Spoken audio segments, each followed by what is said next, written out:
Congress party senior నేత జగ్గారెడ్డి అనేక అంశాలపైన ముఖ్యంగా సీఎం రేవంత్ రెడ్డిని ఎవరు ఒక్క మాట అన్నా కానీ ఎమ్మెల్యేల కంటే ముందుగా స్పందిస్తూ ఉన్నారు. దీనికి కారణం ఏంటి అని రాజకీయ విశ్లేషకులకు ఒక చర్చనీయంగా జరుగుతూ ఉంది. ఆ కారణమే జగ్గారెడ్డికి ఒక పదవి రాబోతా ఉందనే అంశం తెరపైకి వస్తూ ఉంది.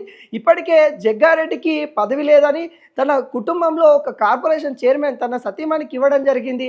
అదేవిధంగా జగ్గారెడ్డిని చిన్న చూపు చూస్తూ ఉన్నారనే భావన కూడా కాంగ్రెస్ పార్టీలో కొంత మేరకు వస్తూ ఉంది. దాంట్లో భాగంగానే ఇటు రేవంత్ రెడ్డికి అనుకూలంగా తను ఎప్పటికప్పుడు ప్రశ్నిస్తూ ఎవరైతే రేవంత్ రెడ్డికి యాంటీగా మాట్లాడిన నేతలు ఎవరైతే ఉంటారో అటు కాంగ్రెస్ కావచ్చు, అటు బీఆర్ఎస్ కావచ్చు, ఎవరైనా కానీ వాళ్ళకి ఇచ్చి పడేస్తూ ఉన్నారు. అంటే ఎప్పటికప్పటికి వాటిని ఖండిస్తూ ఉన్న నేపథ్యం కనబడతా ఉంది. దీనికి కారణం తనకి వచ్చే పదవి అని కొంతమంది చెప్తా ఉన్నారు.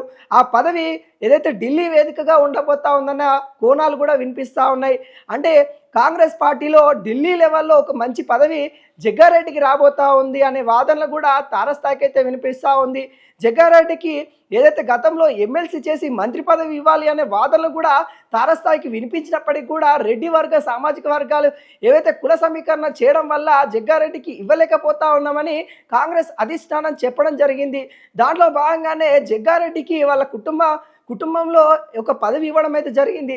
తర్వాత జగ్గారెడ్డి కూడా పదవి ఇవ్వాలంటూ జగ్గారెడ్డి వర్గ నేతలు కాంగ్రెస్ అధిష్టానానికి విన్నపాలు చేసిన తీరు చాలా కనపడతా ఉన్నాయి. దానిలో భాగంగానే జగ్గారెడ్డికి ఒక కీలక పదవి రాబోతా ఉందనే అంశం ఇప్పుడు తెరపైకి వస్తూ ఉంది. గాంధీ భవన్ వేదికగా అనేక అంశాలు మాట్లాడుతూ ఉన్న పరిస్థితి కనబడతా ఉంది. ప్రతిపక్ష నేతలకి జగ్గారెడ్డి అంటేనే భయం వచ్చేలా తన మాట తీరు కనబడతా ఉంది. అంటే ప్రతినిత్యం ఏ అంశమైనా కానీ జగ్గారెడ్డి ప్రశ్నిస్తూ మరి ఎవరైతే ప్రత్యక్షంగా కానీ పరోక్షంగా కానీ రేవంత్ రెడ్డిని తిడతారో వాళ్ళకి వెంటనే రిప్లై ఇస్తూ ఉన్న పరిస్థితి కనబడుతోంది. మరి చూడబోవాలి జగ్గారెడ్డి తన స్థాయి పదవి ఇస్తారా లేదా అన్నది కూడా ఇప్పుడు హాట్ టాపిక్గా మారింది.